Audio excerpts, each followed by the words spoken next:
Oh, there's a bee right there.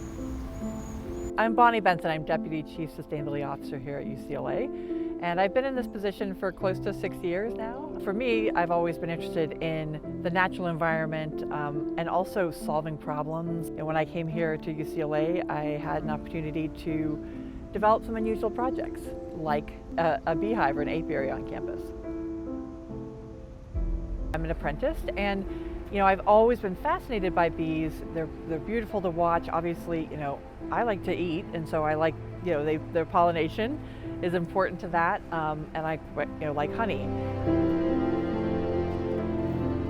My name is Wendy Mather, and I manage the California Master Beekeeper Program out of UC Davis. I love bees. I worked in Canada and the United States in the commercial industry, as well as I'm also a hobbyist beekeeper, and I've been in bees since 2007.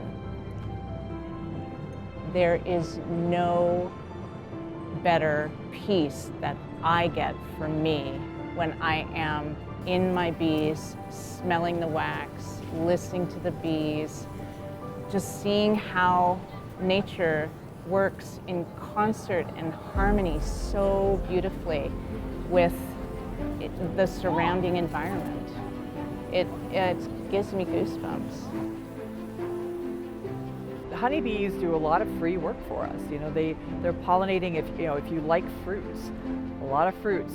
The traditional fruit trees, your berries, your squash, items that we think are vegetables, but actually are fruits.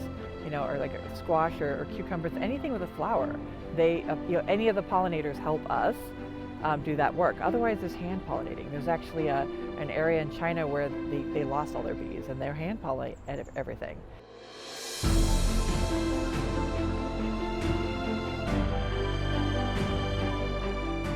A world without bees, we'd be eating oats, peas, beans, and barley, basically.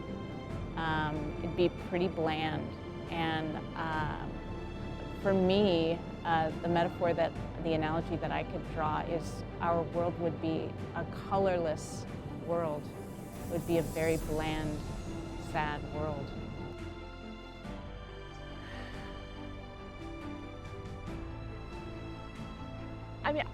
I think many people would really understand what a world without bees would look like. Until you've started to observe them and seen how really cool and interesting they are, it's hard to think about that. For me, like I said, I really find joy when I look out into a space that I have been propagating, flowers, and I see the liveliness. I see there's just a whole community going on. It almost makes music. It almost makes that sound. Or when I am under a full tree, a tree that's fully in bloom, and it's just buzzing with activity, right? That sound would be sad to lose. Once the bees die, we know that there's definitely something awry, and we won't be far behind them. You look around and there are many highways, concrete, asphalt, not as many beautiful open fields and meadows as there once was years and years ago. So we really need to be vigilant and protect our open lands so that there is natural forage for all pollinators. There's a saying that goes, heal the soil, fix the soil, you heal the bees. And also helping to start to transition people to understanding the value of a more diverse landscape, right? That big, long, beautiful, mowed green field is actually pretty wasteful. It doesn't really provide a lot of environment, and it takes a lot of water to maintain, and a lot of fossil fuels to mow, and a lot of seed and a lot of chemicals.